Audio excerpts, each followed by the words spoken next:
On behalf of Michelle and myself, I want to say what an extraordinary honor it is to be here in India. I want to thank the people of Mumbai and all of you here today for your extraordinarily warm welcome. And I want to say to the people of India how much we are looking forward to spending the next 3 days in this remarkable country and to deepening the partnership between our two countries. I know there's been a great deal of commentary on our decision to begin our visit here in this dynamic city at this historic hotel. And to those who have asked whether this is intended to send a message, my answer is simply absolutely. Mumbai is a symbol of the incredible energy and optimism that defines India in the 21st century. And ever since those horrific days 2 years ago, the Taj has been the symbol of the strength and the resilience of the Indian people. So yes, we visit here to send a very clear message that in our determination to give our people a future of security and prosperity, the United States and India stand united.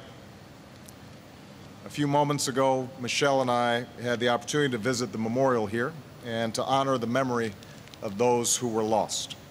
And we also had the privilege of meeting with some of their families, as well as some of the courageous survivors. I thank them all for joining us here today, along with so many others who endured the anguish of those 4 days in November.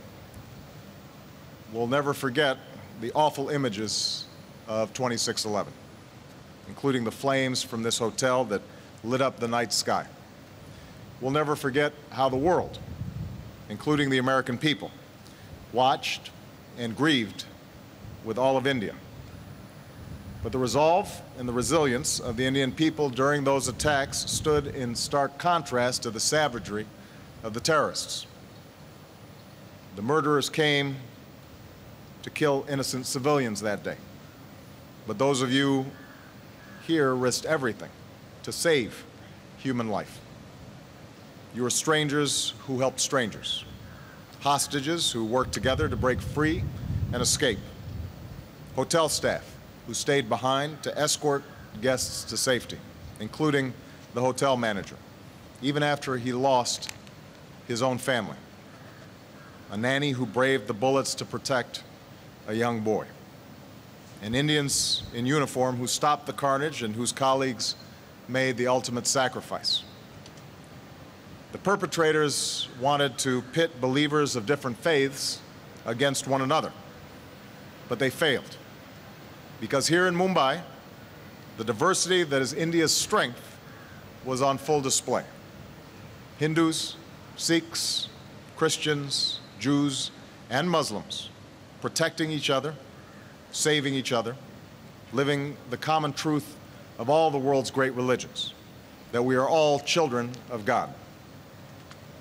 Those who attacked Mumbai wanted to demoralize this city and this country, but they failed. Because the very next day, Mumbaikars came back to work. Hotel staff reported for their shifts. Workers returned to their businesses. And within weeks, this hotel was once again welcoming guests from around the world. By striking the places where our countries and people come together, those who perpetrated these horrific attacks hoped to drive us apart. For just as Indian citizens lost their lives on 9/11, American citizens lost their lives here on 26/11, along with the citizens of many nations.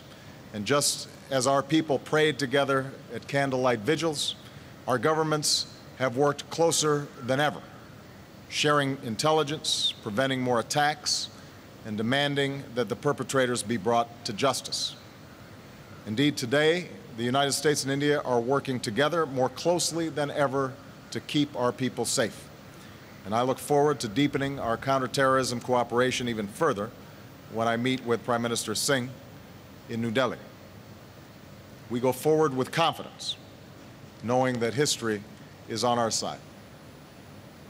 Because those who target the innocent, they offer nothing but death and destruction. While we seek to build, to welcome people of different faiths and backgrounds, and to offer our citizens a future of dignity and opportunity.